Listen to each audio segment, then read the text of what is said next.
Oke, bismillahirrahmanirrahim. Assalamualaikum warahmatullahi wabarakatuh dan juga selamat sejahtera. Pada hari ini pendidikan jasmani tingkatan 5 ya. Tajuknya adalah berkaitan dengan pemakanan, urusan diet seimbang. So kita akan tengok satu persatu punya standard pembelajaran. Okey. Yang pertama sekali adalah menjelaskan maksud pengurusan diet seimbang dan sihat sepanjang hayat. Sepanjang hayat mengaplikasikan kemahiran pengurusan diet seimbang dan sihat mengikut keperluan diri. Menilai kepentingan pemilihan diet seimbang dan sihat sepanjang hayat. Itu adalah standard pembelajaran yang kita perlu pelajari pada hari inilah. Okey. Kita akan tengok sedikit penyataannya. Sejauh manakah kebenaran seseorang yang kurus memiliki metabolisme yang tinggi? Itu dia punya penyataannya. Betul ke yang kurus ni ada metabolisme yang tinggi lah. Manakala seseorang yang obes memiliki metabolisme yang rendah. Penyataannya lah. Okay. Walaupun dua individu mempunyai berat badan yang sama, individu berotot mempunyai metabolisme yang tinggi berbanding individu yang mempunyai lemak.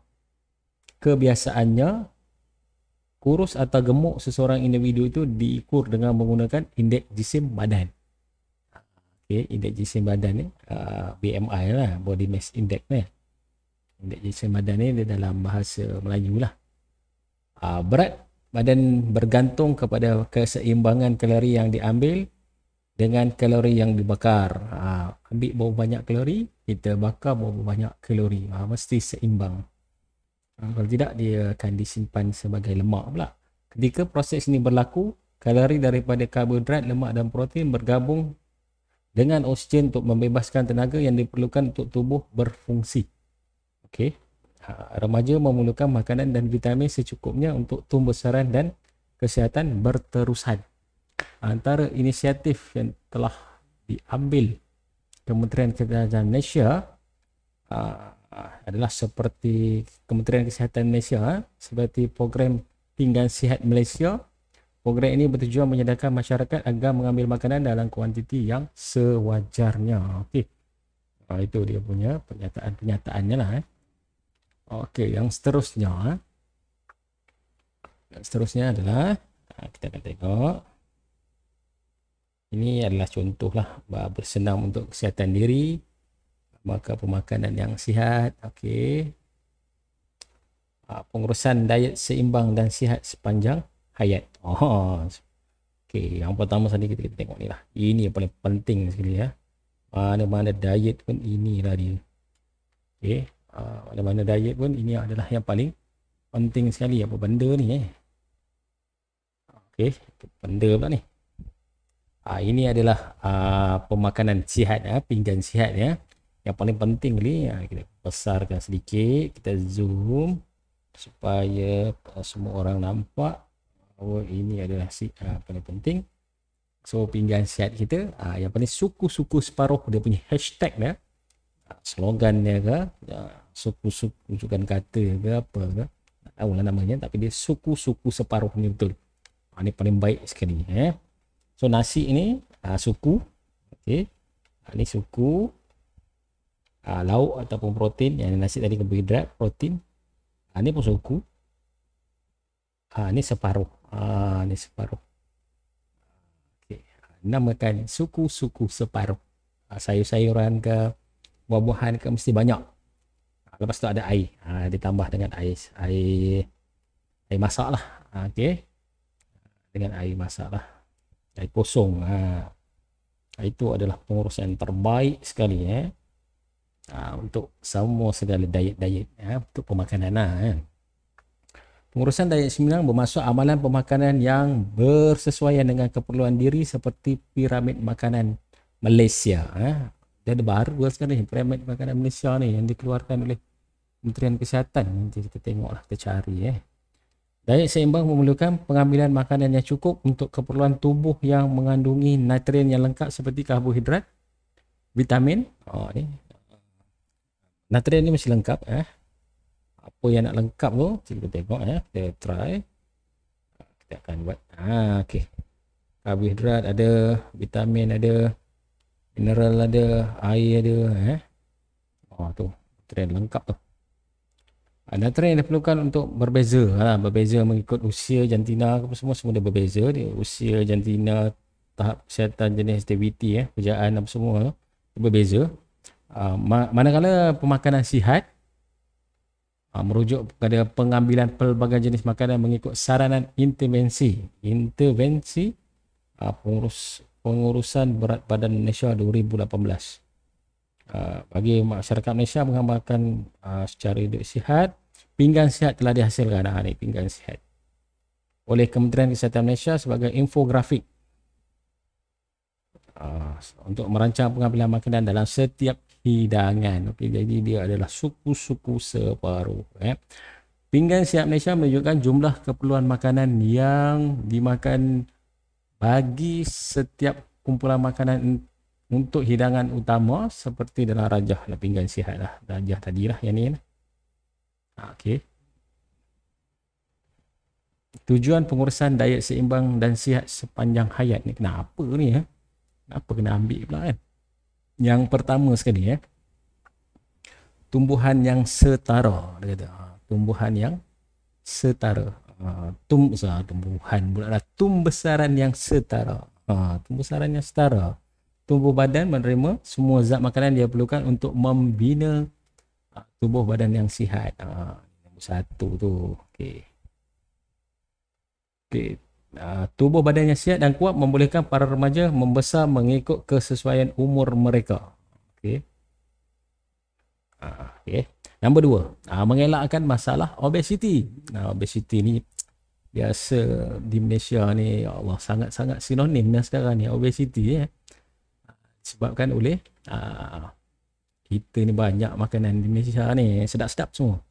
Jadi kita nak rasa semua kan. Dah jadi budaya kita nak rasa-rasa semua. Jadi masalah obesiti ni apabila kita tak kawal, kita tak bersenam, jadi banyak pula di Malaysia. Peraturan remaja obes kian meningkat saban hari. Pengambilan makanan segera dengan tinggi lemak semakin popular dalam kalangan remaja. Diet seimbang serta pengambilan makanan dalam kuantiti yang diperlukan boleh membantu mengawal obesiti. Sikit-sikit, makan sikit-sikit tapi kerap. Tu paling baik dia. Tambahan pula kita dibantu dengan pinggan sihat tadi. Mendapat sumber vitamin yang mencukupi. Vitamin mampu menangkis daripada sebarang penyakit. Vitamin yang mencukupi juga akan menjadikan remaja lebih cerdas dan sihat. Okay. Mempunyai mental cerdas. Pengambilan zat makan kurang zat boleh mengganggu kecerdasan minda seorang remaja. Seorang remaja tidak mengamalkan diet seimbang akan kelihatan lesu dan kurang memberikan tumpuan terhadap pelajaran serta tidak dapat berfikir dengan efektif. Macam tu pula dah tak dapat berfikir dengan efektif pula jikalau dia kurang zat. Kemahiran pengurusan diet seimbang dan sihat. Dekat contoh ni adalah nilai kalori nilai kalori dia. Apa dia punya nilai bacaan kalori per hari dia untuk seseorang mengikut perempuan umur lelaki dengan perempuan 10 hingga 12, 3 hingga 15, 16 hingga 18 tahun dalam gambar rajah ini. Kalau sangat aktif tu, kalau umur 10 hingga 20 hingga sampai 2420 nilai kalori lah. So kalau kita makan nilai itu kita kena keluarkan ataupun bakar banyak tu juga. Bagi ini, dan ini adalah jadualnya yang disyorkan oleh pakar-pakar pemakanan. Okey, senaman. Yang paling penting ni senaman ni. Tengok orang yang aktif senam. Kurang aktif tidak bersenam. Aduh. Kurang aktif dia tak bersenam tu. Kita Apa duduk di rumah main game je tak bersenam lah Kalau sederhana aktif 1 hingga 3 kali, ya Allah, 1 hingga 3 kali tu banyak kan. Kena bersenam tu. Itu sederhana aktif. Aktif 3 hingga 4 kali seminggu. Sangat aktif ni mau dia tiap-tiap hari 5 hingga 7 kali seminggu. Mau tiap hari jogging pelan-pelan pagi kan, seorang lah. Sekarang tak boleh ramai-ramai, seorang diri Apa itu dekat dalam Play Store. Play Store ni ada Play Store ke App Store ke, ada apps yang diciptalah untuk masukkan makanan apa yang kita makan, nanti dia akan kira berapa kalori itu dia punya apps yang ada dah siap buat apps lah. Sekarang ni dah canggih dekat handphone ni semua kan. Okey. Kemahiran memilih diet seimbang dan sihat sepanjang hayat. Macam mana nak buat ni Sebabnya dekat Malaysia ni dah, kalau obesiti ni dia berkaitan dengan, bila obesiti dia ada kaitan dengan penyakit ni, darah tinggi, diabetes, penyakit kardiovaskular, pernafasan lah, paru-paru kan. Okey.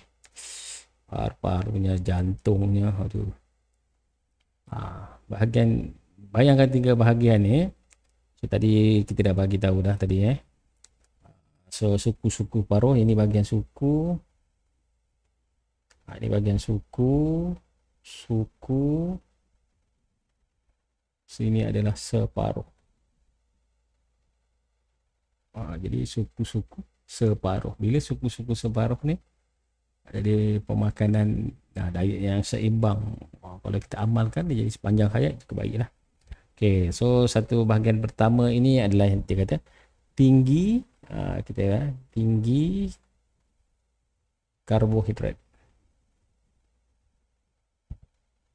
Okey, ini tinggi karbohidrat lah. Apa karbohidrat ni? Dia dah bagi tahu dah kat sini. Kata nasi, mi, roti, bijirin, hasil bijirin, ubi-ubian. Cadangan biringan penuh. Tu. Okey. Ni ada ditulis kat sini, bijirin penuh, beras ke, beras perang, roti bijirin ke, mi bijirin penuh, capati bijirin penuh. Itu dia dah bagi tahu dah, siap-siap lah. Isian bahagian suku kedua pinggan adalah ikan, ayam, daging ke kacang. Ni protein. Ini adalah sumber protein. Okey. Letak suku lagi protein, suku lagi tadi karbohidrat kan. Ini protein pula. Okey, ikan ke, dia kata ikan kena ambil lebih kerap. Sebabnya protein ni membina dan memulihkan tisu badan. Jadi kena ambil lebih kerap lah ikan kan. Dia kata lebih kerap berbanding dengan daging ayam, lembu, kambing. Okey, yang seterusnya nombor 4 dulu 4 kat sini. Separuh lagi dengan sayur, tambah 1 sajian buah. Sayur dan buah. Jadi separuh lagi adalah sayur dan sajian buah. Okey. So kita akan tengok apa yang sayur yang disarankan adalah bayam, kailan, kangkung, daun salad. Sayuran lain juga digalakkan seperti bayam merah, kobis ungu, macam-macam sayur lah. Okey, disyorkan agar sayuran dimasak secara mengukus, mencelur dan atau menggoreng kilas. Ada macam badminton dengan menggoreng kilas sikit-sikit ikut biasanya. Tambah dengan buah-buahan seperti betik, pisang, jambu batu, tembikar susu dalam diet harian. Diet yang tinggi serat boleh mengurangkan penyakit. Itu nombor 4. Nombor 5 kita tengok. Nombor 5 bagi melengkapkan, dia kata dengan air kosong. Tadi dah bagi tahu lah. Minuman tanpa gula ni, air kosong lah. Tak nak ada ni apa, tak nak ada gula tinggi kan. Ni kalau ni Cristiano Ronaldo marah kata. Okey, minuman air kosong, minuman tanpa gula. Sate tanpa gula, kopi tanpa gula. Okey. Pengambilan air kosong sebanyak 6 hingga 8 sehari boleh menggantikan minuman bergula, dapat membantu mengurangkan pengambilan kalori dan mengawal berat badan serta risiko keris gigi. Selain itu, susu atau produk susu merupakan sumber penting protein, vitamin A, B12, dan juga kalium. Okey. Cantik tu, suku-suku separuh tu ya. Okey, kepentingan pemilihan diet seimbang dan sihat. Kenapalah kena buat benda ni kan? Lama kenapa lah tak makan sedap-sedap kan, KFC ke McDonald, sok sedap semua ni. Minum air Coca-Cola ke mesti ada sebab kan. Okey, yang pertama sekali kan dia kata meningkatkan imuniti tubuh badan. Nak lawan penyakit tu kena ada imuniti Malnutrisi boleh menyebabkan masalah penurunan tahap imunisasi individu. Okey. Kekurangan nutrisi lah. Okey. Dari tahan penyakit tu dia kurang. Pengambilan diet rendah protein mengakibatkan malnutrisi. Individu akan menjadi kurus dan perut kembung atau buncit. Aduh. Film sikit lah perut buncit ni. Dia bila baca tu dia terkena pada diri sendiri tu. Okey, pengambilan nutrien seperti zinc, selenium, zat besi, kuprum, vitamin A, C, E, B6 dan asid folik boleh membantu meningkatkan imuniti tubuh. Okey. Kegagalan mengambil kumpulan diet ini boleh membantukan pertumbuhan remaja. Okey. Mengawal berat badan. Okey, mengawal berat badan ni bagus ni. Okey. Sebab kita sendiri pun nak kawal juga berat badan ni. Sekarang berat badan saya 85 Makan makanan yang berkhasiat dalam kuantiti yang sedikit tetapi kerap. Pengambilan makanan yang sedikit tetapi kerap dapat mengawal berat badan. Dapat kita dah tadi sikit tapi kerap Berat badan yang ideal akan memudahkan remaja bergerak aktif dan melakukan aktiviti seharian. Okey. Obesiti boleh diatasi jika seseorang itu mengamalkan diet pemakanan yang seimbang. Okey, kita nak penting obesiti lah. Tapi macam-macam lagi kita nak kurangkan kolesterol dia ada macam-macam lagi lah. Perkembangan mental ni daripada kanak-kanak lagi baik lah. Perkembangan mental, kekurangan zat makanan boleh menyebabkan mental seseorang itu tidak cukup cerdas dan mudah letih. Kerana ini akan membuatkan remaja tidak dapat berfikir dengan rasional. Pemakanan seimbang mempengaruhi aspek mental manusia. Okey. Okey, nampaknya itu saja itu saja. Kalau dekat sini ada dua perkataan, ekstrim ni melampau, ada glossary besar sikit. Anoreksia ni kehilangan selera makan. Okey. Bulimia nervosa, gangguan tabiat pemakanan. Okey. Tak makan ada bulimia. Aduh, sedihnya kalau tak boleh makan Kita digalakkan mengamalkan kita digalakkan mengamalkan diet yang sihat, bersenam dalam proses penurunan berat badan. Diet dengan senam, nak kurus tu diet kena bersenam lah. Namun terdapat individu yang mengambil jalan singkat dengan mengamalkan diet yang ekstrim. Jadi kita bagi tahu lah, diet ekstrim ni melampau tu katanya.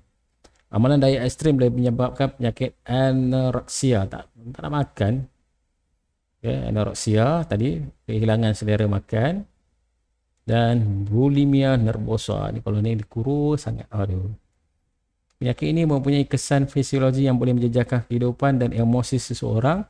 Kurus dengan cara mendera emosi dan fizikal akan menyebabkan masalah lain, iaitu kemurungan. Dah macam tu pula Okey, itu sajalah untuk kelas PDPR kita, pendidikan jasmani tingkatan 5. Okey, sekian saja daripada saya. Kita akan jumpa pada kelas yang akan datang.